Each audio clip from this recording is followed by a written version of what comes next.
I guess. You want to just get started? Yeah, let's just get started. True Hero Talk fashion. Who needs prep? I don't need to prep for that. Hopefully I can remember how we actually start this thing. It's been a while.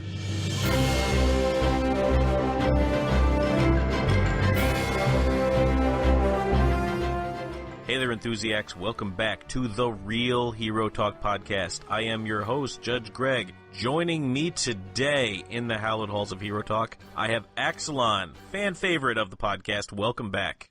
Good to be back. Welcome, all you loyal fans of Hero Talk. Yes, thank you for all of the fans who have come back to. It's been a while. It has been a while since I put out a podcast, and I do need to say some of that was just I've been busy, but I have spent the last 6 weeks, because we're doing our film today is Avengers Infinity War, which I swore I was going to do. We were originally going to record that. What was it, like just about a week after it came out, right? Yeah, it wasn't very long after it released. Yeah, it'd been released. I saw it opening weekend, and so I think I was I went and saw it, and I asked you if you wanted to do the podcast for it. And so I want to say we were going to just do it the next week, and then what started as a mild chest cold, so I thought, very rapidly degraded into me getting full-on pneumonia. And pneumonia is not one of those things you just recover from right away. I was surprised. I really thought I would bounce back faster than I did, but it took about 5 weeks to really work its way through my system and for my lungs to get cleared out and to be able to actually record a podcast without hacking up a lung. And so here we are. But I decided we were still going to do this. We have to do Avengers Infinity War. It's the movie that everybody's been talking about. And I know that means indeed. We're skipping Age of Ultron, but nobody cares about Age of Ultron. No one cares about Age of Ultron, so... Yeah, and skipping a ton of the Phase 2 stuff. But so we're talking about this one. I guess the good news is that, so even though we are a spoiler podcast, and listeners beware, nothing is off the table, everything is fair game, you've been warned.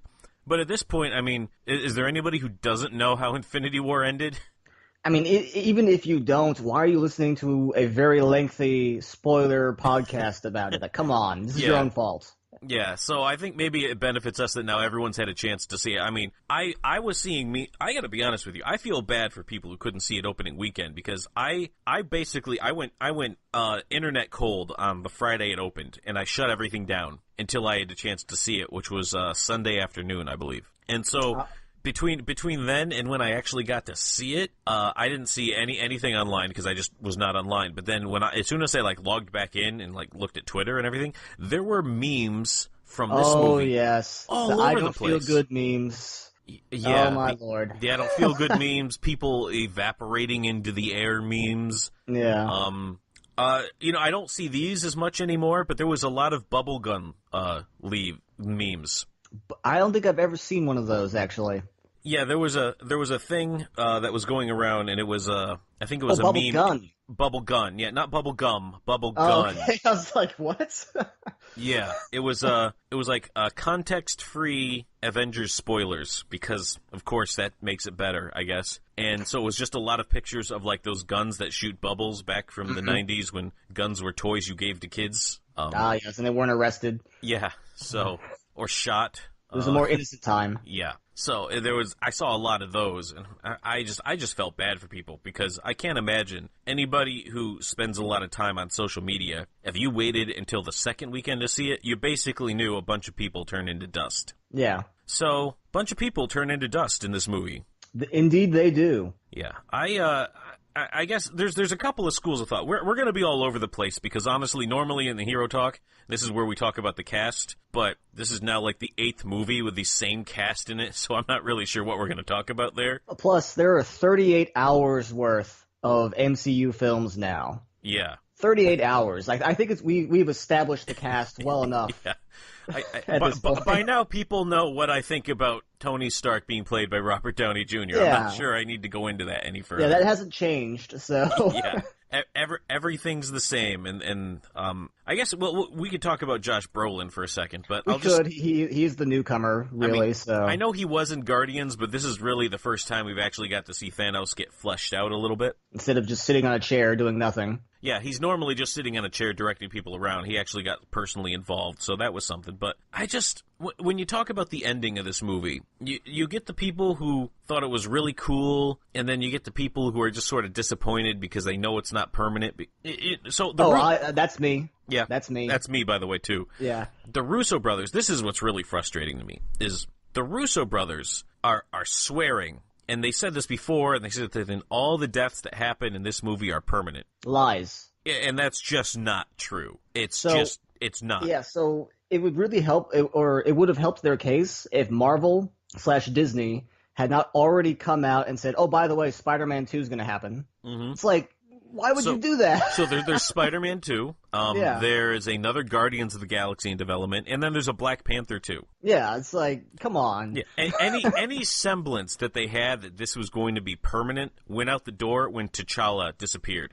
Oh, yeah. Because once T'Challa disappears, like, well, obviously this isn't going to stick. Yeah, I mean, I was already passingly familiar with, like, the comic book version of the storyline, so I was already, like, cynical about, quote-unquote deaths happening. Right. But then when Marvel made the PR statement about their future films, like, oh, okay, I already know. It's like yeah, I mean, you already knew, and the Russo brothers, they're being so cute about it. They're saying, well, the next Guardians movie, we can just set stuff before Infinity War and tell stories. Yeah, because that's what people want to see. Hey, what happened between Spider-Man and Infinity War? Was there any good stories in there? Oh, yeah. So there's a theory that when they said deaths, they didn't mean to turn to dust deaths. They meant like Loki getting choked out by Thanos in the first 5 to 10 minutes of the movie death, or Heimdall getting stabbed in the heart. Yeah. Like not gauntlet deaths. Right. Those I guess those are gauntlet erasures or something. I don't know. Yeah, I mean, quite frankly, I think it's all just lies. I have a feeling we'll see Loki again. I have a feeling we'll see Gamora again. We may actually be done with Heimdall. I don't know. Maybe Heimdall, yeah. Yeah. Heimdall may be gone, but then like Valkyrie, we're clearly going to have to see Valkyrie again because she's presumed dead, Wasn't she? Maybe I just saw someone else and thought it was Valkyrie, but I could have sworn I saw her dead on the floor of the ship. I don't think it was actually the actress, but I think it was somebody who sort of was meant to sort of look like the actress. Okay. So, I mean, so basically everybody from the end of Thor Ragnarok would be just dead at this point. You would think. I mean, their ship blew up. Yeah, and that just seems like a really bad thing to do to the Thor franchise. You would think if Marvel didn't have its own magical set of stones that could do anything. Yeah. So you would think. It's like the Dragon Balls in Dragon Ball Z. Oh, we'll just fix all our problems. It's cool. Basically, I mean, I guess I get it, because in order to do this 2-part story, you need to have part 1 actually have an impact. Right. And so I knew probably 6 months going into this movie, I said, it's probably going to end with Thanos getting the stones and doing the snap of the finger thing that was in all the previews that they always do. Mm-hmm. They kept saying when he could just snap his fingers, and they said it so many times, I said, I bet he's actually going to legitimately snap his fingers and do it. Yeah, it stopped being a Chekhov's gun, and it was more like a Chekhov's nuclear missile at that point. I mean, I get that I've seen enough movies, and I now look at them with a critical eye enough that I recognize Chekhov's gun. Mm-hmm. And I would say the Infinity Gauntlet is the ultimate Chekhov's gun. It'd be like, it's not just you mentioned a gun in the first act and you have to fire it in the third. It's the first act was dedicated to the gun, as was the second act.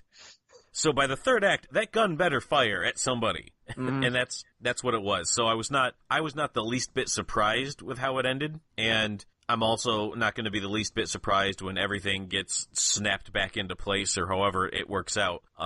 I imagine Captain Marvel is the Marvel Captain Marvel, not the DC Captain Marvel, because I refuse to refer to that character as Shazam. I still call him Captain Marvel as well. We are united. Yeah. But dozens of us, dozens of us refuse to refer to that character as Shazam. Well, when you spend so many years of your life correcting people that the name is not Shazam, and then DC changes their mind, I can't get on board with that. Like, no, I was conditioned for years to not only call that character Captain Marvel and not Shazam, but to correct people who incorrectly referred to that character as Shazam. and not Captain Marvel. Right. It's like suddenly Captain America is no longer Captain America. It's like, what? No. Yeah. So, regardless, we're not talking about the DC's Captain Marvel, who's going to be played by who's playing him? Zachary Dwayne Levi. Johnson? Dwayne Johnson's playing Black Adam. I think it's Zachary Levi. Actually, I think it's Flynn Rider himself from Rapunzel. Okay. And Chuck. I guess people know him from Chuck. I know him as Flynn Rider from Rapunzel. because that's the stage of life I'm in right now. Anyway, so jumping back over to Marvel Comics. So the Marvel Captain Marvel is apparently going to play a role because we saw her teased in the end credits. Oh man, that tease bugged me on a couple of levels so much. So tell me about it. So Nick Fury has like a pager basically. Oh, you mean like why didn't he use this pager in the first Avengers movie? Or the second one. Yeah, because I also was like, oh, so you had a secret pager to get to the most powerful superhero ever, and when Earth was being invaded by aliens for the first time ever, you didn't think to use that? You didn't think to just maybe just as a backup? Yeah, so like Marvel has come out, because I don't know why I do this, but I read their statements they put out every now and then. And they've said that officially Captain Marvel will be the strongest Marvel superhero to date. So, like, more than Thor in this movie, who almost killed Thanos single-handedly. Right. So I'm like, Nick Fury has had a pager to her this entire time, like, pre-Iron Man, and not once has he used this thing. Yeah, and that's, I mean, let's even think to Captain America Winter Soldier.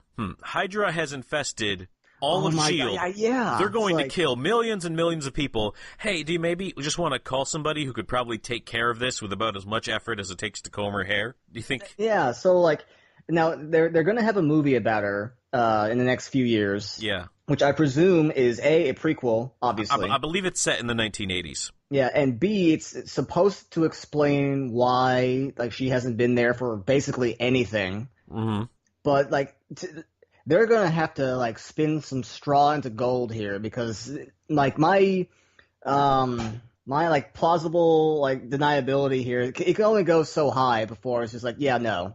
I'm sure they're gonna trust, oh, she's in a different dimension, or she's on a different planet. But it's like, no, if Nick Fury can page her from Earth, she could be in Walmart for all I care. It doesn't matter. It makes no difference where she is. Yeah. Yeah. So no, I don't have anything good to say about that. That's just ridiculous.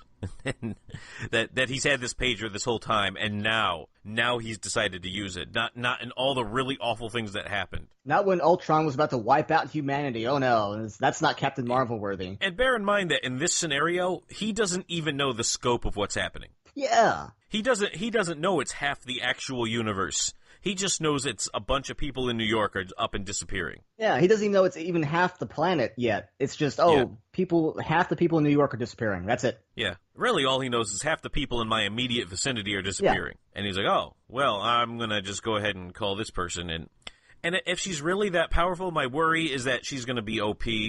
Like sort of, remember how in Justice League, when Superman shows up? Oh, when Superman, single-handedly solved all the problems? Right, and you shrug your shoulders like, oh, so I guess the rest of you guys can probably just go take lunch, because seems like he's got it. And that's what I worry is going to be like with Captain Marvel, is she's going to show up, and then at that point, what's Captain America doing? Is he just hanging around and... Yeah, I'm worried about that. Plus, I feel like it would... I mean, Superman kind of did this in Justice League, but at least, there was like some kind of like team, semblance in Justice League. I'm worried that Captain Marvel's going to show up, be incredibly OP, and it's just going to undermine everything all the Avengers have been through. Right, like up to now. If only this person had just shown up 10 years ago, things would have been a lot easier for everybody. Yeah. Like, oh, Thor, you wouldn't have had to lose an eye, and your kingdom, and your brother, and your hammer, and yeah.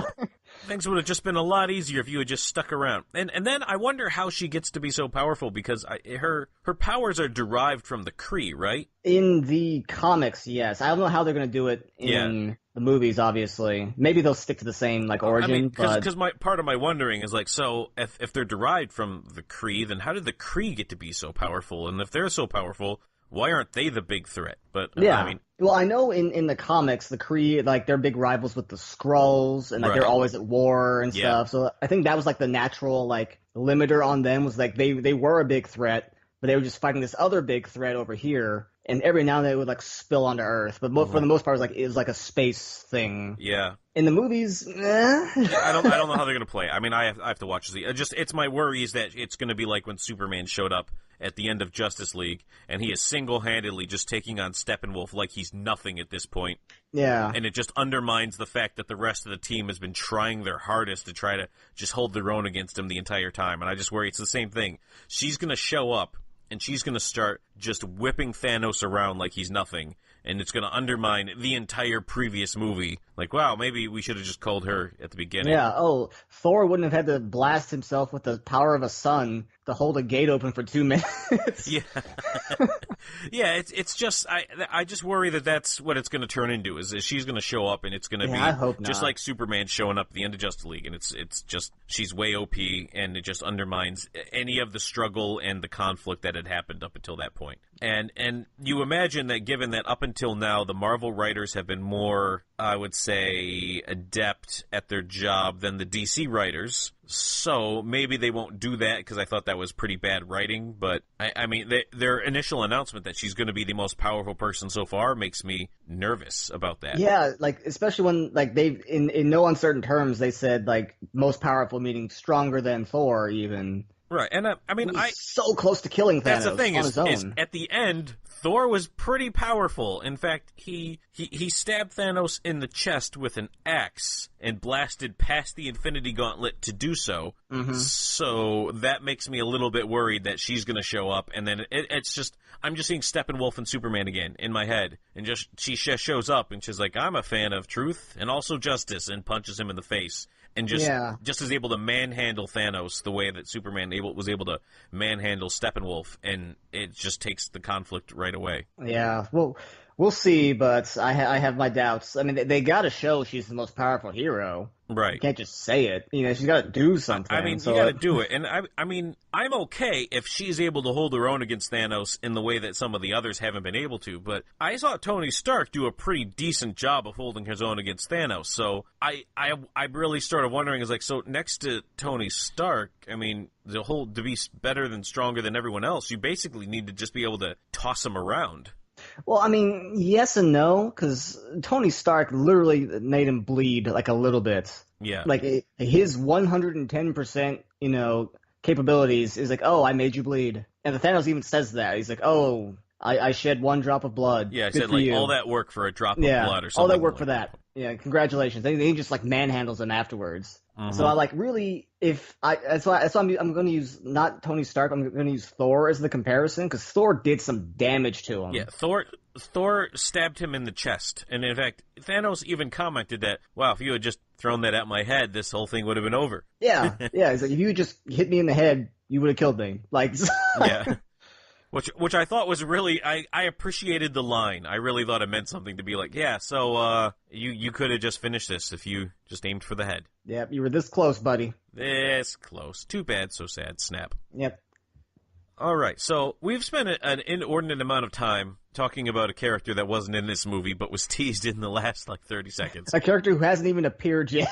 Yeah, but I mean, I think it's a valid concern. But let's talk about some of the stuff that actually happens in this movie, because I feel like even though we personally, and I don't know about you, maybe you've gone to see it more recently. I haven't seen it since opening weekend. I actually, in preparation for this Hero Talk, saw it again earlier today. Oh wow, good for you, because I did not. Mostly because it had been so long that aside from the ending, I did not remember almost anything that happened. Well, that's the other thing. I'm glad I went to see it again. The ending is so impactful, and it's literally the last thing you see if you don't count the stingers. So I mean that's what they leave you with, and so that's what you sort of have to think about and to work on. But and it's almost like he snapped his fingers and half my memories of the movie disappeared too. Everything in balance, as it should be. Yeah. All right. So let's talk about Josh Brolin for a second, and let's actually talk about Josh Brolin and Thanos. I think what I appreciated is that out of all the characters in the movie, Thanos is the only one who actually got an arc. Yes, he did. And nobody else got an arc, and that kind of annoys me a little bit. But then at the same time, there's how many heroes were in this movie? 37. I mean, it was ridiculous. There's a million of them. So you have to pick and choose, and we saw this in the previous Avengers movies. There's Tony Stark basically got to have an arc in Avengers, and everyone else had maybe mini arcs, you know, but like he's the one who actually got the full on story from beginning to end. And in Avengers 2, I mean, I don't think anyone had an arc in Avengers 2. I would be really hard pressed to say that. Yeah, actually. Now that I'm thinking about it, maybe Scarlet Witch learned not to bewitch people? Yeah, maybe Scarlet Witch. I don't know. Incidentally played by Elizabeth Olsen, who we haven't talked about before, who's the younger sister of the Olsen twins. Yes. There. That's all I have to say about that. Yeah. I can't think of any arcs in the second one, and in the third one it was Thanos, because none of the heroes had an arc at all. And can I say how refreshing it is to see a supervillain actually get development for once besides Loki? Like the last time I saw a supervillain get this kind of development, it was Kingpin in the Daredevil series on Netflix. Ah, great series. Which is a very good series, and I didn't see anything from the heroes. It was nice to have, and the thing is that his motivation works. It's better than his comic book motivation, which was silly, and pardon the expression, but comic booky. I gotta please death. Yeah. So, and at least in this, like, he's coming from a place you can understand. He's at this point where, like, he's basically saying, like, yeah, this is a terrible thing, and it's awful, and the weight of it is going to have to weigh on me, but the universe will die if I don't do this. Yeah, they've basically magnetized him or magnetized him. Like, yeah. You understand it, you get him. Right. So you understand where he's coming from. Now, like, and I have read all kinds of think pieces about the moral,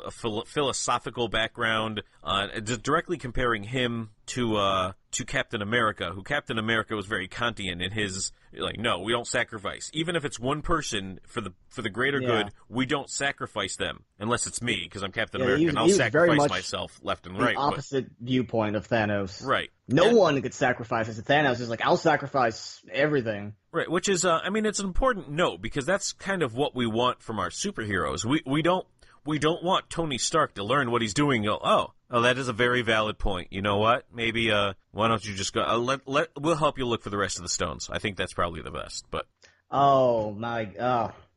yeah, like, you can't do that. So the heroes have to be like in this all. No, you can't possibly do that. But in reality, especially if you try to engage in political discourse online, and by the way, I don't recommend you do that, and don't ever do that. But I'm not brave enough for politics. There are people who hold stances who maybe don't even realize they do, similar to Thanos, which is scary. Which is scary, yeah. but the philosophy out there exists. They're like, well, what's best for the greatest number of people is this, and other people might suffer or die as a result of such and such a policy, but you have to try to do what's best for the greatest number of people. And you're getting into this world of, like, so the needs of the many outweigh the needs of the few. Yeah. And we're getting Star Trek into this. Yep. Yeah, and it gets really, really messy, because real life is messy and it's complicated, and things aren't always as black and white as. I mean, nobody wants to snap their fingers and commit genocide, but right. But you know, there are people out there who are almost in the other people will suffer because of this, and maybe not die, but other people will suffer because of this. But overall, to do the most good, those people will have to suffer and endure it to help out the most people. This is a real point of view, is more similar to Thanos. When it comes to superheroes, we want Captain America. No compromise. Even if they had just, let Vision die at the beginning of the movie, they really could have prevented all of this. Well, that's kind of, since we're on the topic of needs of the many, of the few, Star Trek, whatever, like, it kind of bugs me that they basically gave half the stones to him. They just gave it to him. Like, Doctor Strange maybe has some plausibility in there because he looked into the future and he's like, I see one future where we win. Yeah, he gets the only buy because he saw a future where he wins. So when he just hands over the stone, most of us are left to believe, like, well, he clearly saw the future in which they win, and in that future, he just hands the dude the stone. And he's even all cryptic about it. He's like, no, Tony, now we're in the end game. Then he disintegrates. But right. I wonder if he also looked in the future where he told everybody about the future where they win, and then they didn't win, so that's why he's being so unnecessarily cryptic about it. I wonder if he also saw the future where he just cut off Thanos' arm with the portal. Yeah. Or And just ended that there. maybe just put Thanos in a never-ending fall in some dimension. Although I guess with the Space Stone, it doesn't really work. Well, that's why you cut off his arm first with the portal, because that's what happened to that one guy. Yeah, that is what happened to that one guy. Yeah. That one guy who lost his arm. Well, portal. Or maybe, Doctor Strange puts Star-Lord in one of those portals that just falls indefinitely,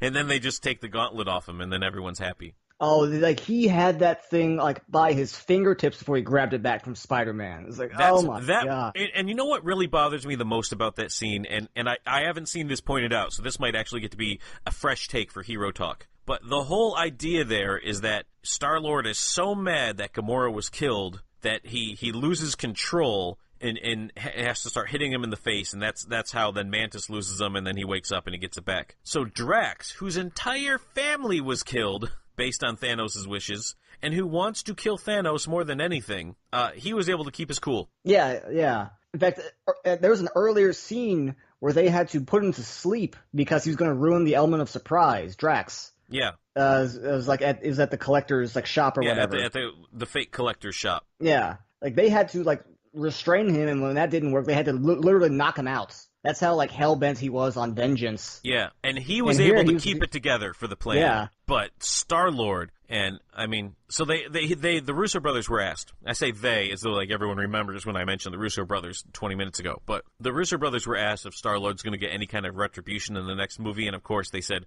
well no, because he's dead now. Oh, okay, sure. Because he really needs something in the next movie to sort of have some retribution for that, because there's a lot of people who directly blame him. Otherwise he'll be that guy who let Thanos get away with it. And it's hard to argue, because even I saw the movie, I'm like, so what really bothers me the most is that would have worked if it wasn't for Star-Lord. Yeah. And it just feels like Doctor Strange really should have just, since he'd already looked in the future, probably would have seen a future where what would happen if I just put Star-Lord in a never-ending fall loop, just till we get the gauntlet, and then we could bring him back. Well, even then, because Iron Man, because he was tugging on the gauntlet with Spidey, he stops. Poor Spider-Man's by himself trying to pull this thing off. He stops and he starts talking to him. It's Iron Man, just pull him away. What are you doing? Just blast him with one of your propulsors. You can apologize later when you're all still alive somewhere. It's like why aren't you doing anything? Doctor Strange, again, I give some plausible deniability to, because he saw the future. Iron Man doesn't know any of this. Yeah. He just sees Star-Lord just start punching Thanos in the face. He's trying to talk him down. It's wait, you know what? Maybe be a little bit more progressive. Spidey, why don't you just web him up? Yeah. You got two hands. Just web him. The dude's still sleeping. Mantis got him. That was a solid plan. Yeah. It was just, I feel like they could have done that better. Right. It was so broadcast, when he's like, "Where's Gamora?" I'm like, "Oh, I guess I see how this fails." Yeah, it felt kind of forced. It really, I mean, I get it. You had to have a way that you could have almost done it, and will they, but then it doesn't work, and I understand that, but it was still kind of lame. Yeah. Or, maybe Gamora, when she has the one essential piece of information in her head that Thanos needs in order to get the Soul Stone, maybe don't you go after Thanos. Yeah. Oh, so we're going to go after Thanos, but I have this piece of information, so you have to promise to kill me. Well, how about instead of making Star-Lord promise to kill you for giving up that piece of information? How about you just go to the other side of the universe? Yeah. But why don't you just go with Rocket and Groot? Yeah, go help Thor. Yeah, I mean, honestly, just help Thor out for a little bit. Wouldn't that seem like a better... I don't know. This is basically the movie equivalent of Super Mario Brothers, where Bowser has the axe that can kill him, just sitting there. Yeah, basically. And it was... And then, she knows that when Thanos gets this piece of information, he can commit cosmic genocide. Mm-hmm. But she was able to withstand Nebula being tortured for all of about 3 seconds before she just gave it up. Yep. It's just, I mean, it just seemed like things were just falling into place. And then, of course, when Red Skull... by the way, Red Skull... I was very surprised to see him. So, I was thinking, not that I thought he was going to appear in this movie, because I will say that did catch me by surprise, but I had even given some thought as I was, kind of preparing myself to go see it, that, it would be nice if they could figure out a way to bring Red Skull back to kind of... Because he just suddenly disappeared when he touched an Infinity Stone. So, wouldn't it be nice if they found a way to bring him back? And sure enough. And they did. Now, again, I didn't think they would. I was as surprised as anyone else when he showed up, because I didn't think they would. But I thought it would be nice if they found a way to work him into this movie. And so it was cool that they did. Played by Rose Marquand, I think is the guy's name. He's from The Walking Dead. That's what I know. Yeah, because I know Hugo Weaving, I think, had said he had no interest. Right. But that's why I thought, we'll never see Red Skull again then, because Hugo Weaving's just like, nah. Yeah, I mean, that was kind of why I thought I'd never see it. But the nice thing about a character like Red Skull is that the face isn't the most important part. True. They do that in post. So you just need somebody who can sort of sound like him. And we haven't seen him in so long that the fact that he didn't sound exactly like Hugo Weaving wasn't that big a deal. It's kind of why I thought, kind of go off tangent a little bit, but back in Winter Soldier, when Black Widow showed off that little like facial disguise thing, yeah, I was like, that's how they're going to bring Red Skull back. Like, he's been there this whole time, the disguise. Mm-hmm. I was wrong, sadly, but no, that would have been cool. I mean, I'm happy to see him back again. It's just he's in such a role now that I really honestly think that's it. That was the end. He's not coming back again after this. Yeah. Now that he's like guardian of the Soul Stone in space, in the middle of nowhere by himself, is like he's done. Yeah, that's where he is now. In fact, now he's not even guarding anything. Now he's guardian of the hole in the ground. Gamora's body. Yeah, when they said you have to sacrifice something you love, and then Gamora starts laughing, and I'm like, oh, Gamora, you haven't seen enough movies to know what the twist is here. Yeah. And he cries, and she's like laughing about it, and like, yeah, I know how this ends for you. I've seen a couple of these movies. This is the ironic part where you learn that he actually does love you. Yeah. Uh-huh. Yep. Yeah. Even Red Skull immediately figured it out. He's like, oh no, he's not crying for him. Yeah, Red Skull was on top of that. All right. I feel bad nitpicking it. I actually enjoyed watching this movie. You can't tell by the way I'm tearing it apart right now. I really did enjoy this movie. But I enjoyed this a lot more than other Marvel films, which I know also doesn't sound like it because we're ripping this movie apart.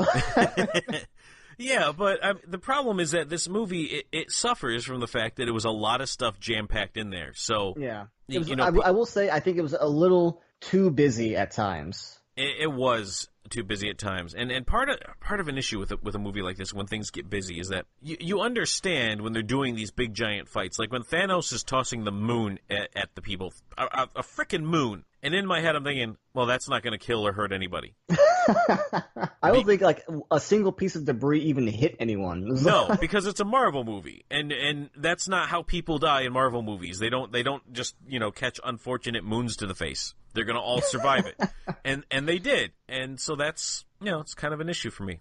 I was very surprised. And this is why we need Superman. Superman could have been hit by the moon. Superman would have just taken the moon and then shrugged it off because he's OP as all get out.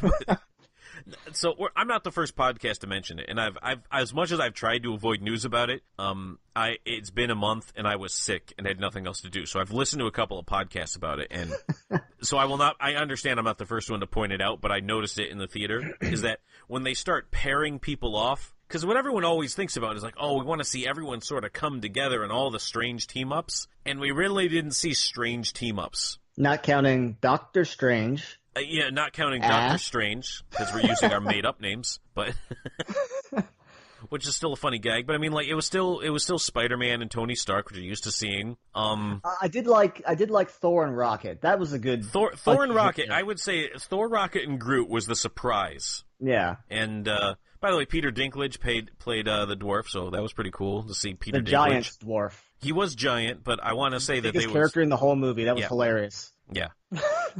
Peter Dinklage is a great actor. It was great to see him in this movie. Yeah, he's great actor. Oh, I have to mention real quick because it was a funny thing that I didn't know until today is that when Gamora was approaching Thanos in the alternate reality he had envisioned for her and the Reality Stone. Oh, I hated the Reality Stone in Thor, and I hate it now. But when she's approaching him, and there's a character in the glass in the collector's like little thing that is supposed to actually be the character Tobias Funke from Arrested Development. I didn't even notice his character, so I'll take your word for it. Yeah, it's because he's blue and he's sitting there in his cut-off jean shorts because he's a never nude, and it's actually supposed to be Tobias Fugate because the Russo brothers worked on Arrested Development. I see. And it was supposed to be David Cross actually playing Tobias Fugate, but he had a scheduling conflict, so it was just an extra painted blue with a mustache and jean shorts. Okay. So there you go. That's my you do you, Russo brothers. That's my funny aside. All right, so we are all over the place. So you know what really became really painfully obvious to me as I watched this movie is that Wakanda, with all its technology, and they have established Wakanda is more technically advanced than anywhere else in the world. And no one else comes close. Nobody comes close. They could really benefit from some weapons with projectiles. I'm so glad you brought this up. I was going to go on to a rant about it. This is the time. Yeah. I mean, for as much as even in Black Panther, which is a movie I loved, and there's like laughing and like, haha, they're still using guns. How primitive. And I get that when you're all wearing vibranium armor, it's primitive to have guns. But why don't you have more? Because you've established that vibranium can be used to make guns. Claw had a vibranium Wakandan gun thing. Oh yeah, and they were building these vibranium gun sonic blaster deals to send out to people all over the world. And Killmonger was he was going to put them all across the world for an uprising. He wasn't just handing out spears; he was handing out projectiles, shooting sonic blaster guns. And then when the invading armies of Thanos show up, they're just doing hand-to-hand combat. So in Black Panther, when they had like the big conflict at the end of the movie, I thought maybe this was some like ancient tribal tradition thing they were doing because like they were fighting over the kingship of Wakanda. Right. So they were sticking to tradition. That's why they had the spears and the clubs. It's just like how the two kings fight hand to hand in ancient ritual combat. I thought, which makes perfect sense. A pass in Black Panther because maybe that's what they were doing. But then the alien army attacks them and they're still doing that. I was like, oh, they really have just spears and energy capes. That's it. Right, and it just really felt like at that point in time, like maybe if you guys got some of those stockpiles that Killmonger was going to ship out, and you just maybe grabbed a handful of those. I was a little disappointed that they go out of the way to give Winter Soldier or White Wolf or whatever he's calling himself now. They give him a new vibranium arm, which I mean, pretty cool. Now he's got a new vibranium arm. That thing's not gonna, Tony Stark's not gonna blast that one off. Yeah, pretty cool. Right, and then they give him just a regular old rifle. And I remember not thinking a vibranium weapon. Yeah. Do you want to maybe give him a vibranium? I mean, if it's that big a deal that you got to call him out of retirement, do you maybe want to give him a Wakandan weapon? Maybe something that he can do some real damage with? Or even, at the very least, you bring out the rhinos that you had. I mean,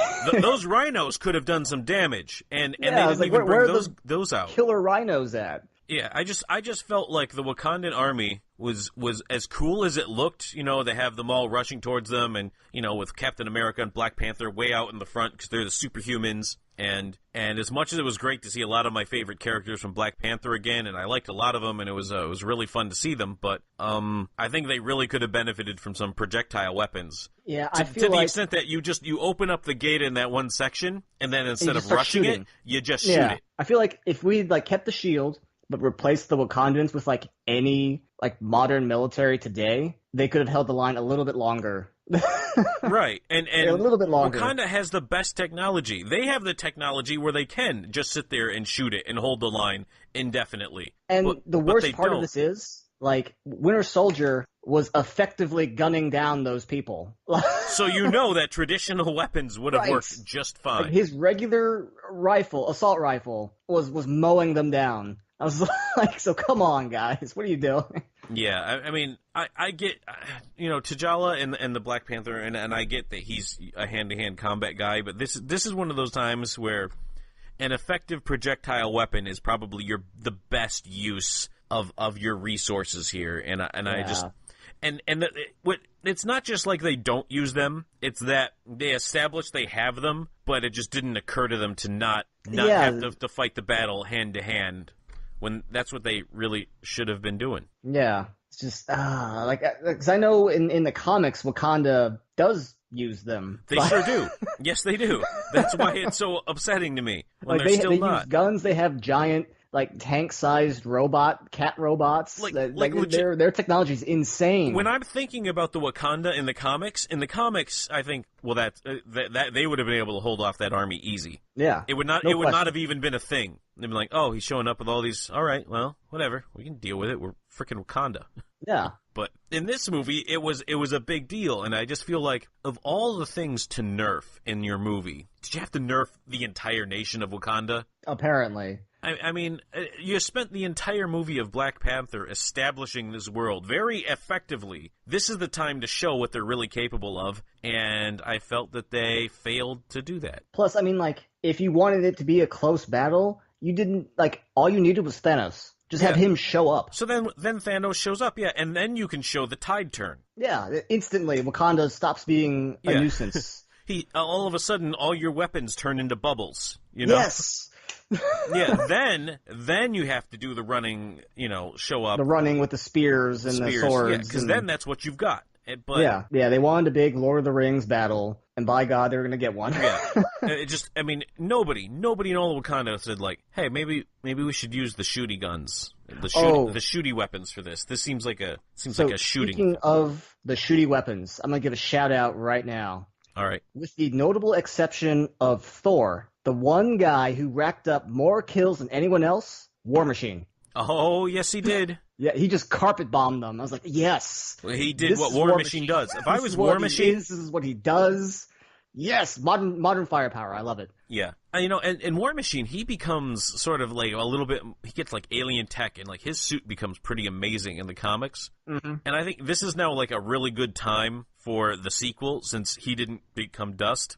Oh yeah, have Rocket like just tune him up. Yeah, I mean like here's what I'm thinking right now. Is you have Rocket and Shuri just revamp the War Machine armor. Yeah. And if they do that, he's more powerful than Tony Stark in the next movie. Oh, easily. Now, they're not going to do that because clearly they couldn't even be bothered to give Winter Soldier a new gun, so they're not going to revamp the War Machine armor. But I'm just saying, you have two of probably the most technologically advanced engineers in the entire galaxy there right now, and your power is entirely built off of what Tony Stark can make. And they didn't directly establish, but they relatively established that Shuri is probably a better engineer than Tony Stark. Oh yeah, she basically called Tony Stark, Bruce Banner, and Ultron combined like amateurs. Yeah. Basically, I thought it's a very powerful thing to establish her because she just has this engineering mind. She's thinking on levels beyond what other people were thinking. And so my next thought was, all right, so let's get her to design some stuff for us. How about you give everyone vibranium suits and weapons? Yeah. And my other thought was, we know there's more than one vibranium suit out there because at the very least they've established that the Black Panthers sort of make their own suit. There's at least one more in probably two because I'm sure they didn't bury Killmonger in the suit. Why don't you toss one of those to Captain America? Yeah, there's at least two more. There's Killmonger's and there's Black Panther's old one. Yeah. Which he got rid of for his new one. So there's three suits total. Maybe hand those out. I think maybe Shuri should get one, and maybe I'm just saying, like, this is not the time to be stingy right now. Yeah, this should have been like guns blazing, literally. Yeah, this is where you pull out all the stops. This is when, like, okay, so you are not a Black Panther, but you get a special one-time exception to the rule, and you get to use this suit on account of global genocide. Plus, I feel like if we're talking about giving out guns, give poor Captain America his gun back. He used it to shoot Nazis in First Avenger. Yeah, I think all of a aliens sudden committing he's so genocide. gun-averse, and I just don't, I mean, at least give him a shield he can throw. I mean, don't get me wrong. I thought his Wakandan claw shields were pretty cool, and they would have been really cool if they could also shoot too. But that's another thing that we've already talked about. But I felt like just hook them up. You guys have the technology. Yeah.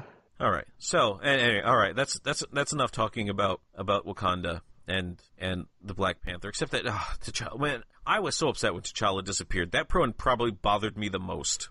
Because up until that point, the only people that had disappeared were sort of quasi-side characters. Oh yeah, it was Winter Soldier. It was like Winter Soldier, Falcon, not main characters I still like, but not like main characters. And then I think who is he checking up on? Black Panther was that one. I always forget her name, but it's like his right hand person with the spear. He's like his bodyguard. Yeah, I'm trying to think of the character's name. It's the actress from The Walking Dead, and I'm trying to think of the character's name.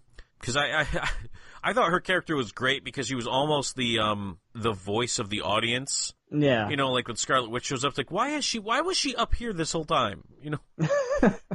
You're telling me that we had this power available and we've been sitting here and fighting them hand to hand? If only she had said something about the guns, though. Yeah, she probably did, but no one listened to her. Probably. All right, so you just got to make sure that we actually do call her out. So Denai Guerrera is the actress's name, and I think it's Okoye is the character's name. Okoye, yeah. Okoye, thank you. So Okoye is the character's name, and so I thought Okoye was about to disappear, and then T'Challa disappears. I'm like, no. No, T'Challa, you can't. You got a sequel. And then almost immediately everyone's like, so is Shuri going to be the new Black Panther? Like, no, they're just going to undo all this. Yep. Man, and that's the worst part of the ending is you just know they're going to undo all of it. Mm-hmm. It just makes it sad. But the Black Panther made so much money for Marvel. There's no way. Yeah, it made all the money. It was a good movie, by the way. I mean, I don't want to take away from that movie. I know that we've been sort of picking on Wakanda a little bit, but that's the Avengers problem. That's not Black Panther's problem. Yeah, Black Panther did a great job establishing that world. Mm-hmm. Trying to think, who else did we see disappear? Groot. That was sad. Groot, basically the Guardians of the Galaxy, except Rocket disappeared. Rocket's the only one around, so clearly that has to get undone before the sequel shows up. Of course, there's Spider-Man. That was the other big one. That was the one where they definitely tried the emotional pull there. Oh, so I honestly thought that was kind of funny. Like, completely honest. Like, because, like, it's okay, I'm gonna use Black Panther as my example here. So, T'Challa. Like, he's like mid-sentence. He's like, here, let me help you up. And then he just like poofs. Mm-hmm. But Spider-Man, he gets like this dramatic death scene.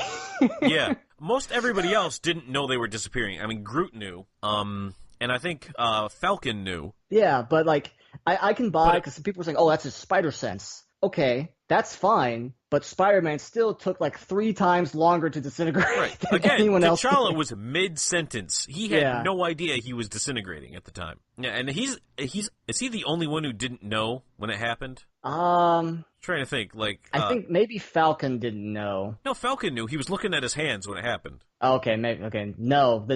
No. I think it was just T'Challa. T'Challa's so hardcore, he's disintegrating, and he's still just checking up on people. That's how awesome he is. That's what I got out of that. T'Challa's like, I don't have time to disintegrate. I got to make sure everyone's okay. I'm gonna need to ask if she's okay, and then I'll finish disintegrating. Yeah. Let's see, who else disintegrated? Yeah, like, you hit Spider-Man, he's like, like clutching on to Tony Stark for dear life. I was like, come on, man. Like, I don't feel so. Yeah, because they're just trying to make a really. They're trying to milk it out of the audience. Like, oh, right. Look how sad They're trying to make a very is. Emotional death for to try to set up something for Tony Stark to make it emotional for his character development.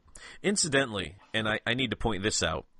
So the only time I really heard any audible gasps from the audience was when Tony Stark got stabbed in the chest.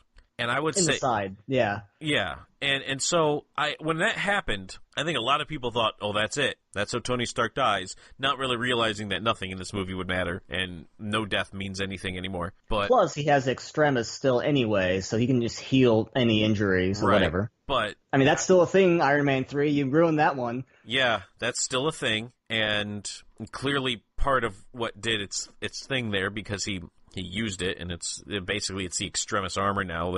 They've tried to explain it that, like, the nanomachines aren't in his bones, but in the thing in his chest. But yeah. Anyway, it's just that whole thing had basically next to no impact on anything that really happened. Like, he got stabbed in the chest, and he's like, no, don't kill him, because I guess he was important. And then Tony Stark just shrugs off the stab in the chest, and then he was good.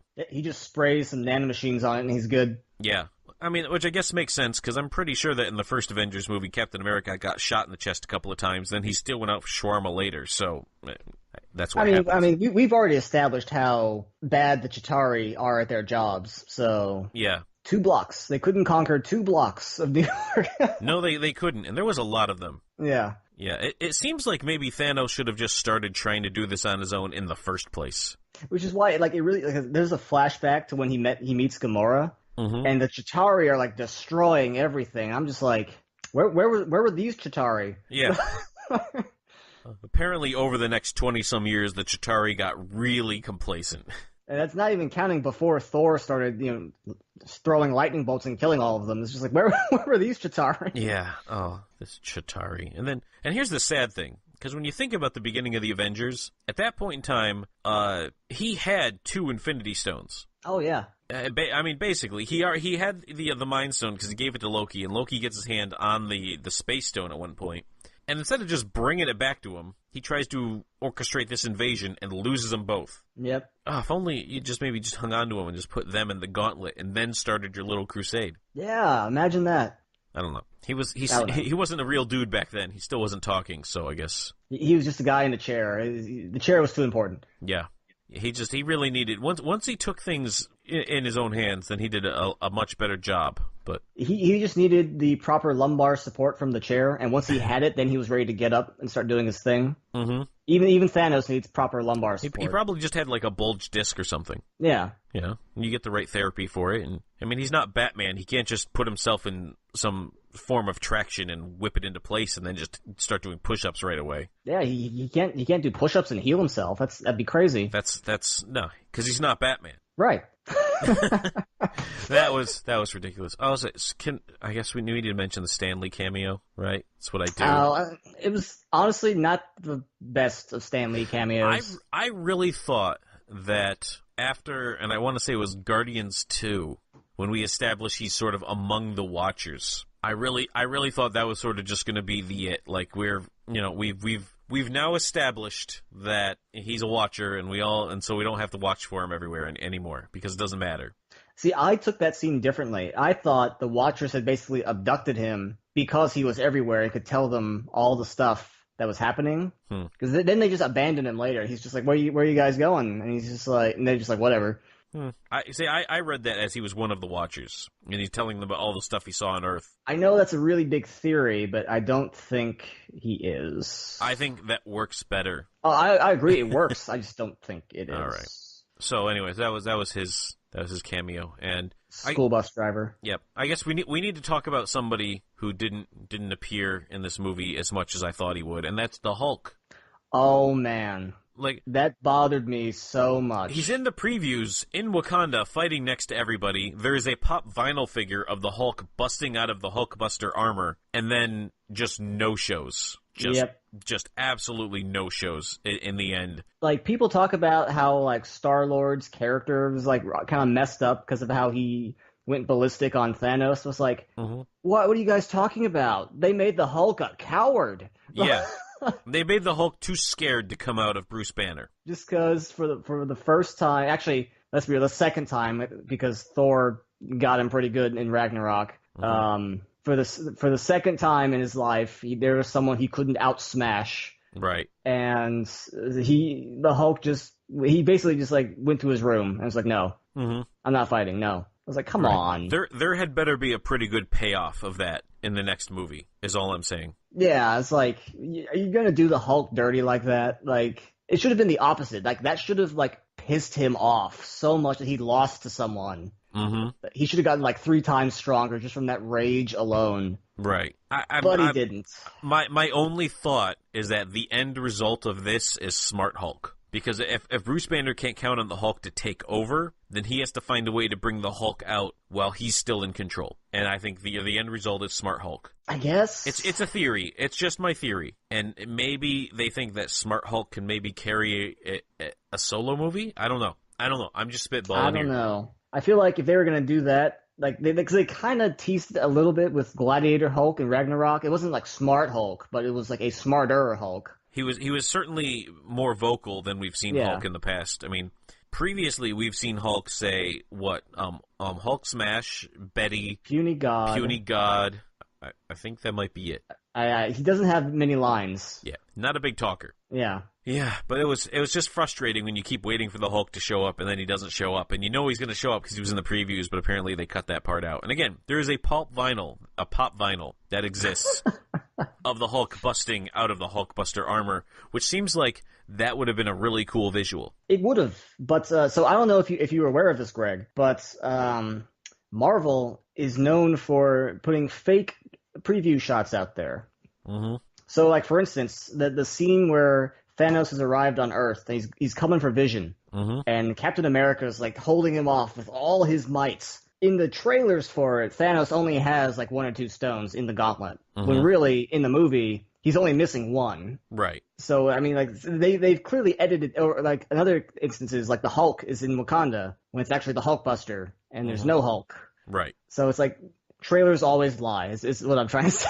Yeah, the trailers Don't lie. believe them, especially where Marvel's concerned. It happens in DC trailers too, but that's usually due to extensive rewrites. Yes. This was deliberate. Like, we're just editing this. Yeah. And I mean, I guess like, good for them, but and the big problem here is that with the snap of the fingers and all the big characters that died, and now that we know it's not permanent, nothing that happened previous to this movie has any weight to it. Yeah. I mean, legitimately, you could snap your fingers and bring back anybody who's died in any of the previous films. We could get Peggy Carter back. We could. That'd be interesting. Be fun to see. They could bring back Killmonger. They could bring back Obadiah Stane.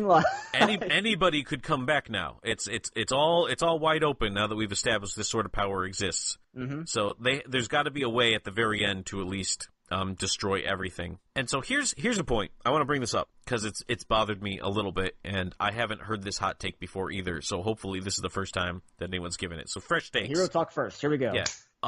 So when Thor's at the Star with Peter Dinklage, I don't remember the character's name, and if I saw it, I probably couldn't say it right. Peter Dinklage. So Peter Dinklage. And Peter Dinklage says that Thanos commissioned him to make a gauntlet that could harness the power of the stones. So I'm under the impression that was a gauntlet that was created for Thanos by Thanos' request. So why is it in Thor Ragnarok, Odin has a fake Infinity Gauntlet just hanging out in his trophy room? You know, I don't know. Like, I've seen a theory that Odin maybe in the past had tried to do the same thing and for whatever reason just stopped but kept like a replica of it. I don't know. So why would he have a replica and not just the I don't real? know. I have no answers. Because I mean, they made it pretty clear that because Thanos he made his hands. I don't even know what Thanos did to the dude's hands. Honestly, they're just encased in metal. I think he just like melted his hands in molten metal or something. I don't know. Yeah, I'm not really sure what Thanos did. Killed all the other people that were there in the Star, and then left. So the thing wasn't done until Thanos did that. So it wasn't like they made the gauntlet and then made the replica. The replica would have had to have existed first, and so that's just weird. Maybe they just made a blueprint for it, like hypothetically, just like they have. And like Odin thought, "Hey, that's cute. I'll put that in my trophy room." Well, it's like how they had like Thor's axe. Like they just had a mold for it, just sitting around, not doing anything with it until Thor was like, "Hey, I need something to replace my hammer." He's like, "I know just the weapon." Yeah. What's also really weird, and this is, I know I'm now picking apart Thor Ragnarok, and I apologize for that, but I'm all over the place, is that, so the Tesseract is so important because there's an Infinity Stone in there. So why wouldn't Hela take it? Seems like the kind of thing like, oh, an Infinity Stone. That could come in handy. That could come in handy later. Nah, it's one of the I don't need it. 6 things that controls a primary aspect of the universe. I could use that. Yeah, like people keep having these stones, but deciding not to use them for any reason, and it's just weird to me. Yeah, it makes me respect Red Skull a lot more because the second he got his hands on one, he immediately started using it to do some stuff. Oh, he's like, I can make laser guns out of this, and he just starts doing it. Yeah, Loki got his hands on one and immediately started turning people and doing Loki stuff. Uh-huh. And then even the Dark Elves, they really wanted to get the Reality Stone and do some stuff. But then you get these other people who just like, I just want to hold it. The collector just wants to hold it. Hela just likes the idea of having it in the throne. You're like, you people, you all clearly understand what it does. I mean, with the collector, I understand. The collector's like, hey, don't touch this thing. It will blow everything up. You don't have that kind of power in your hands. Yeah, I got the impression he had tried using it before, and he was testing it, and the tests all went horribly. Yeah, That's why he like, knew "Don't he couldn't touch it." harness the power of one. Yeah. And Ronan gets his hands on one, and even he's just like, I have one, and I am good to go. It's like, I'm ready to smash some planets. Let's go. Yeah, and also, and I really got to point this out because the poor Nova Corps, their planet gets hit completely off screen before the start of the movie, and we don't even know what happens to them. Oh, I called this. I called this back in Guardians of the Galaxy. Like when I saw their big plan to stop Ronan was to fly a big butterfly space net over his ship, I was like, oh, Thanos is gonna wreck them. Yeah, in fact, it was so brutal. They don't even show it on screen. He That's wrecked how him bad so bad it wasn't even worth showing. Yeah. They just mentioned that he did it, which sucks because like the Nova Corps in the comics, you have Nova himself, and he I guess he just doesn't exist here. Apparently not. Yeah, and they just have nets that they use. And, like that's the most disappointing thing I could ever think of for the Nova Corps, and you went and did it. Yeah. Nets. Yep. Also, did you notice this at the very end of the movie, like after all the post-credits and stingers? Instead of saying the Avengers will return, it said Thanos will return. Yeah. I appreciated that, given that he was the main character of the movie. He was, because he had an arc, and everyone else was He's just the only one who had an arc. Everyone else, I feel like they have half-finished arcs. So anyway, now that we've kind of talked to death, here's something I thought it would be fun to try to spitball with you.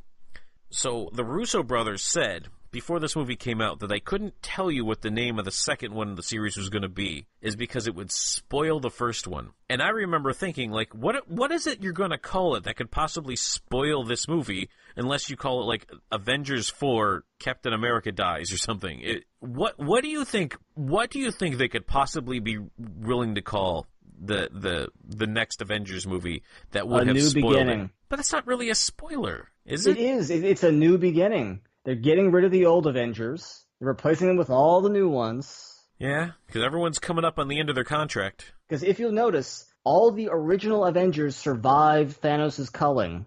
All of them, even maybe not Hawkeye, because we don't ever see him. I'm sure we're going to see Hawkeye in the next one. That's just even my Black Widow survives this. Yeah. So they got the band back together, sans Hawkeye. And man, you got to, you know what? You have to respect Hawkeye. When the man retires, he retires. Oh, like, yeah, hardcore. There's a global power like, that's risking massive genocide. He's like, and what part of retired do you guys not understand? Not my problem. All right, retired. So speaking of retired people, Ant-Man. He's not retired. He's like on parole or something. I think the Ant-Man movie, which is coming out in a few months, it's supposed to happen before Infinity War, and I think that's going to try to address like what he was doing and why he wasn't available for any of this. But have you seen the comic of how Ant-Man saves the universe? Like it's like this little like web comic someone made after Infinity War came out. No, I haven't seen that. So this is how Ant-Man could have saved everyone. He shrinks down to the size of an ant, crawls into Thanos' ear, and then becomes normal sized. Yep, that would have done it. Boom. Yeah. It's like that's why they couldn't have him here. He could have stopped Thanos. Yeah, he probably would have just tried to become giant again, and then Thanos would have had to like shoot him with his gauntlet or whatever. Turn him into bubbles or something. Yeah, I don't know. I like Ant-Man. I'm probably going to watch his next movie because I do like the character, but I guess I got to say, like, it just felt weird that he just wasn't even a phone call that anyone made at this point. And I hope they explain it in the next movie. They're going to have to. I mean, obviously, it has to be a prequel because there's no way they're having their typical hilarious Marvel hijinks in a 50% dead world. No, they've established officially that it occurs before Infinity War. Yeah, okay, it has to be. Yeah. Which is going to be like really jarring for people who go to see this post Infinity War, because, and they see the typical Marvel humor at work. Like, no, this ends horribly. Yeah, like maybe the stinger is like Captain America's calling, and he's just like, huh? Or maybe I don't have time for that. The stinger is Ant-Man disintegrates. Oh, that's sad. Or the Wasp, maybe. No, if I had to pick which one I want in the next movie, I'd pick Wasp. I mean, she does everything he does except turn giant, so... Yeah, I'm just to be perfectly honest, it's nothing against Ant-Man, it's just that I'm kind of a Hank Pym Ant-Man guy, and Scott Lang just doesn't do it for me. I get that. Mm-hmm. I get that. So, I mean, maybe I'm just a purist, and I don't know, I like the Wasp as a character, even if it's not the original Wasp. I've always kind of liked Wasp, so that's just my personal preference there, for whatever it's worth. I have no actual real logical reason to back that up. But, I mean, they have to show up in the next one. The original Avengers is still around. I'm sure we'll get to see Hawkeye, and then he'll do his thing. But since contracts are coming up, I think it's fairly safe to say in Avengers 4 that Tony Stark and or Captain America are going to die. I'm going to call both of them die. At the very least, Captain America is going to die. I would put $100 on that right now. They may let Tony Stark just get married to Pepper Potts and go into the sunset. I doubt that, because let's say Tony Stark retires. Mm-hmm. Well, when Avengers 5 happens, like, where's Tony Stark? Is he seriously staying home with Pepper Potts? Maybe he'll retire to like a pocket dimension somewhere or something. Maybe, but it feels like he would look like such a scumbag if, like, the world is in danger again. You know, where's Iron Man? Oh, he's in the Bahamas. He can't be bothered right now. You know? Yeah. I don't know. I could see maybe if he ends up on a different planet, like maybe he tries to take over Titan, and I don't know. That's why I feel like he has to die, because, like, otherwise he seems unheroic if he just retires. I suppose. It'd be like if Superman decided, you know what, I'm on vacation for my honeymoon right now. Darkseid's invading? Sorry. But yeah. Sorry, Batman. You're going to have to handle this one without me. It's like... Yeah, no, you're right. It's just... Yeah. And the only way to make that work is to kill him. That, or because of Infinity Gauntlet shenanigans, they recast him immediately. Yeah, maybe when they fix everything, turns out he's a different guy now. Yeah, like it's just some new actor. All of a sudden he looks like Josh Evans or something. Or something like that. Is Josh Evans the name of an actor? I just realized I said that. I'm like, I don't actually know if that's an actor. I don't know. But it's like suddenly now you can have Robert Downey Jr.'s contract end and still keep Iron Man. Right, yeah. He just looks different, but yeah, magic, guys. It's cool. I mean, I think we're legitimately going to see Captain America get killed in something heroic because he's Captain America, and then we'll see Bucky become the new Captain America for the next Avengers movie. Yes, I believe that will happen very soon. But I mean, if they kill Iron Man, I guess. What, does War Machine finally get up to the big leagues? Do we finally get to see War Machine get his due? Because if that's the case, let's kill this dude. I'm all for this. War Machine is amazing. He needs more screen time. I mean, just look at what he did to all those, I don't even know what they're called, those four-armed alien monsters. Yeah. He was This is the first time I've seen War Machine actually be effective. Oh, yeah. He was, until Thor came, he was the most effective Avenger in that entire fight. He was outgunning the entire nation of Wakanda.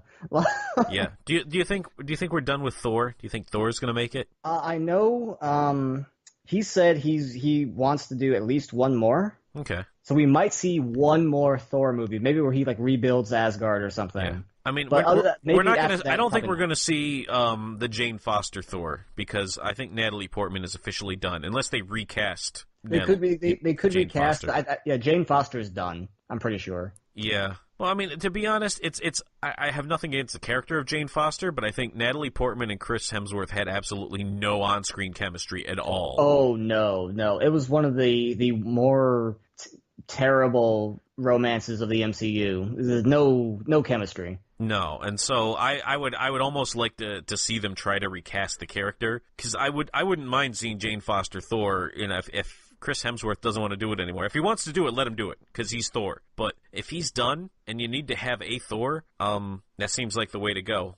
Or they could just come out of left field and do like Beta Ray Bill or something. I would be okay with Beta Ray Bill, to be perfectly honest with you. I would too. Thor's using his axe, so might as well.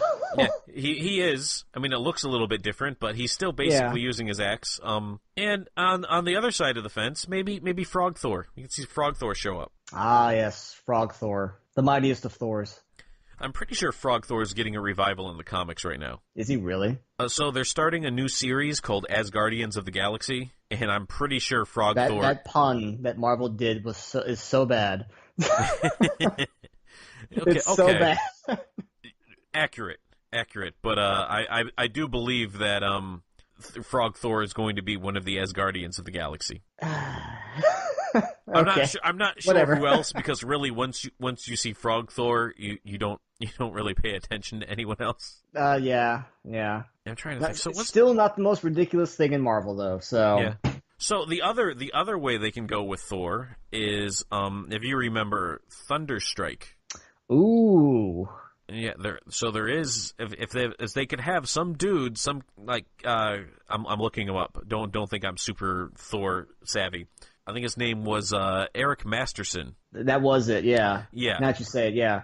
So I'm gonna go an Obi-Wan Kenobi here and say that's a name I haven't heard in a long time. But so Eric Masterson shows up, and at some point, like, Thor gets killed, but he is deemed worthy. Yeah. And so then he picks up, and he who is worthy will have the power of Thor. Although I don't know if there's Stormbreaker. I don't believe has any such power. Any such power. Yeah, it's just a really powerful axe. Yeah, that one wasn't charmed by Odin, but it could technically be possible. Like maybe in Thor's last dying breath, knowing that the world needs a Thor, he does the exact same thing and he tosses it. And like the movie ends with Eric Masterson finding it, and then I could see that. Yeah, there's a way. There's a way to keep Thor going, and it's just a different dude, but now it's Eric Masterson instead of Thor, or whatever the other Thor's actual name was, Donald something, I think. I don't remember what his civilian it's ego a was. silly thing, so I never really remember it. I know they got a quick shout out in the. I'm gonna look that up too, just because Donald. Yeah, because Blake, that was like when they gave him like a fake badge when he was like, it had the name Donald Blake on it. So Dr. Donald Blake. That was his alter ego. So yeah, so you have Jane Foster Thor and you have Thunderstrike Thor, and both of those could carry on the Thor name in the next Avengers. Or Frog Thor. Or Frog Thor, or Beta Ray Bill. Or Beta Ray Bill. Frog Thor paired up with Groot and Rocket Raccoon. I can see it now. I would watch that movie. I'll tell you that right now. I would watch that movie. That group surprisingly worked very well. Yes. Surprisingly, I was surprised. Like, of all the groups, that one worked the best together. Yeah, because some of them were when Tony Stark and Doctor Strange are talking to each other, I'm like, you guys are basically both the same character. They are. Like, neither one of them were like. One of you does magic and one of you does tech, but you're the same guy. Mm-hmm. And then let's see. The Hulk. I mean, the Hulk doesn't really seem like you could go Red Hulk if you really wanted to go that route. So let's say Hulk dies. No, because you need to establish a She-Hulk first before you can bring in She-Hulk. He needs to actually do the blood transfusion thing for his cousin, which seems incredibly risky thing for maybe they'll I don't know if Mark Ruffalo's contract is also ending like some others. Maybe they'll just keep the Hulk for a little while. Maybe they'll just keep him for a little bit. I mean, yeah. I guess the thing about the Hulk is they've already shown they're not afraid to recast the Hulk. This is true. Yeah. The Hulk and War Machine in particular, they are not afraid. Yeah. Those guys can come back in the next movie looking completely different, and just they would even make it a joke in the movie, like, it seems like you're different every time I see you. I'm a different actor, whatever. Aha. So yeah, let's see, there's more than one Black Widow, isn't there? So it wouldn't surprise me if there were. I'm pretty sure. I don't know any, but it wouldn't surprise me if there were multiple. I want to say in the comic books there are multiple Black Widows. I feel there's multiple every superhero There nowadays. is, because I just looked it up real quick here. So there's there was a clairvoyant, so the most famous one, of course, Natasha Romanoff. Right. There's a Yelena Belova. It was in the mainstream comics in the late 90s. So yeah, so there's other Black Widows out there, and if you figure she's from the Black Widow program, it does kind of stand to reason that one of those other people could just be introduced as I was also in the same program, and I'm also a Black Widow. I guess. So I'm not really sure how we decided we'd start recasting and replacing the characters from the Avengers, but that's where we are we're talking about Robert Downey Jr.'s contract ending, and we could use the Infinity Gauntlet and just recast people because it's magic. Well, I mean, I don't know. I think we came up with a pretty good way of doing it just amongst ourselves here without, being anything too jarring. Yeah. All right. Well, I don't have anything else to say about this movie that hasn't already been said by 100 other podcasts. So, do you have anything else? I had a question about Vision. Okay. Is he not made of vibranium? I could have sworn he was. I don't think he gets stabbed pretty easily if he was. No, I don't think he's made of vibranium. I could have sworn that was like the big plot point, was like Ultron was going to make a big vibranium body, which was going to be Vision's body. I thought the big plot point, and it has been a long time, so forgive me, but I thought the big thing was he wanted the vibranium to make his Ultron body, and that was like the main Ultron But I thought he was giving that to Vision because he was going to download himself into Vision. But I don't think Vision ever actually got the vibranium body because he's Okay, still doing... I wasn't sure. Age of Ultron was a very confusing movie, so Yeah, I mean, Age of Ultron is not one of those movies I've gone back to rewatch ever. So I'm not going to pretend like I remember everything that happened in it because I don't want to. Yeah. Other than that, though, I had one. This is like the biggest sin this movie has committed by far. By far. All right. Like leagues above all others, anything else. When Thor made his big entrance into Wakanda with his brand new axe, they were not playing Led Zeppelin. Yes! How dare you? Yes! Yes! I am glad you said that because I thought the same thing. When that happened, I just thought, it's not the same without Led Zeppelin playing. Yeah, like, that was the time, Marvel. I was in the theater thinking, like, so did they just not spend the money for the movie rights, or what's up with that? Like, yeah, Led Zeppelin should have been playing right there. That's what what needs some immigrant song right now. I have come to expect that from Thor, and that is a thing I need. That is a thing that has to happen whenever Thor's out, and that didn't happen, and it was jarring to me when I watched this movie in the theater. Thank you for mentioning that. I don't know what Marvel has, because Iron Man used to have AC/DC play when he showed up, and like they just stopped doing that, yeah. And I think that would have been really powerful to that scene, especially because it's not like it was like a super serious dark scene. It was him basically showing up and like just wrecking everything. Yeah. So it was the perfect time for some Led Zeppelin. Beam appears, this rainbow bridge thing appears, and boom, Led Zeppelin starts playing, and Thor pops out and just like wipes out like a platoon of aliens. Yeah, that would have been way better, and I'm now angry about that. I do my best. It's coming off of Thor Ragnarok, where it was done so well, and I loved Thor Ragnarok. Let me just say, I kept hearing about that movie, and everyone saying, "Oh, it's more of a comedy, but you'll like it." I'm like, "No, this sounds like the stupidest thing ever." And then I end up actually really liking the movie, and I think that would have been a great callback to Thor Ragnarok, a movie that basically made Thor not boring, and didn't. It's not like it's a really old movie either. Like Thor Ragnarok relatively just came out. Yeah. I'm gonna be. I watched Thor Ragnarok within a week of seeing the Avengers, so it was fresh in my mind. Oh, it's even worse then. You had the Zepp in your mind. Yeah, it was. I watched Thor Ragnarok on. Yeah, I watched it on a Sunday, and then the following Sunday I watched Age of Ultron, or I watched Secret, whatever this movie is called, Infinity War. Infinity War. I almost said Secret War, but that's a different thing. Different story. A whole different story. Oh. Yeah, you're right. That bothered me. I was actually quite upset about that because I thought that would have been a perfect time to just, because they try to get the look and feel of the other movies, like you get a lot of the old music playing when the Guardians are around. Oh yeah, he had like the '80s Guardians music play when they showed up. So you're going for the look and feel of everyone's additional movies. We got to hear the Captain America theme. We got to hear the Black Panther theme. These other songs were playing to kind of associate with the characters, and then somehow we just don't get Led Zeppelin, and that is unforgivable. Unforgivable. Movie's ruined now. It's unwatchable. I may not be able to watch this movie again because of that. All right, so I guess we got to talk about what our favorite scenes are, because that's where we are right now in the podcast. I'm sorry I didn't have a better transition for that. I'm a little rusty. It's been a while. All right, so what was your favorite part of the movie?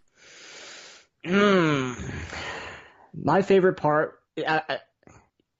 my favorite part is probably War Machine just wrecking everyone. Like, he only has a couple scenes in the movie, but when he, like, flies by and just carpet bombs that first wave of aliens single-handedly, I was like, yes... That is Rhodey. That is who he is. Yep. It's a very, very small scene, but I really liked it.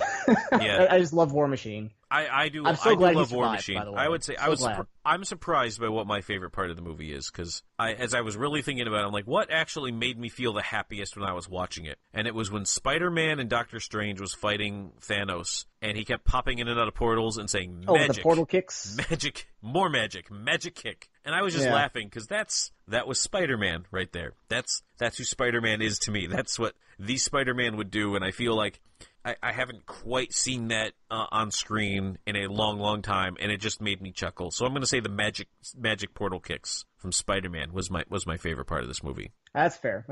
All right. So now it's time to give the movie a score, and as I won't forget to remind my listening audience, review scores are dumb and they don't matter, and these people put way too much stock into review scores, which is why ours are usually nonsensical, because whatever nonsense we're about to spew makes about as much relevance to how good the movie was as a number chosen by a critic, or a thumbs up, thumbs down, or whatever they do these days. Don't know, don't care. Stop listening to reviews. Watch the movie yourself. Make your own opinion. That's what we're about here on Hero Talk. All right. So, Axalon, what would you score Avengers: Infinity War? I would give it a score of, despite Thanos claiming everything is about perfect balance, this movie is not perfectly balanced because it's missing Led Zeppelin. Yes, it is. It is missing Led Zeppelin. And if I was going to give this movie a score, I would give it a score of the Olympics and maybe even a Starbucks. Ah, yes. Yeah, very good score. I think that's a fair score. All right, so that was Avengers: Infinity War. I finally got it done. And you know what? Even though it was 5 weeks later and everyone's been talking about it in the time, I think we brought some fresh perspective to a lot of different scenes on this that I haven't heard a lot of people talking about. And I think I think so. I think it was worth the wait. I'm going to go ahead and say that it was worth the wait for people to hear our takes on this movie. Indeed. All right. So, Axalon, thank you for your patience, waiting for me to recover, and thanks for coming on with me and doing this one. Anytime. All right, and for my listening audience, thank you for listening. If you want to hear more podcasts and see any more content, check out Enthusiacs.com. Also, check us out on YouTube, where Axalon, I believe you're currently playing, I know Assassin's Creed Origins, the Pharaoh's DLC just started, right? That is correct. I just started that. That should be wrapped up here soon-ish. I say soon-ish. Yeah. And then Fallout New Vegas is currently the new playthrough. Yeah, I just saw that one go up, too, so... Yeah, so those are two playthroughs in progress that you should be checking out on our YouTube channel. They go up all the time. Special shout-out to the Loosely Connected Network, of which Enthusiacs is a member. Check us out on Twitter, @Enthusiacs. And until next time, this is Judge Greg saying, dude, you're embarrassing me in front of the Wizards.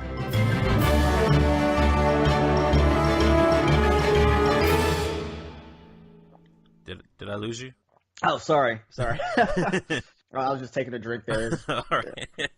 All right. Well, now we got the stinger. Anyway.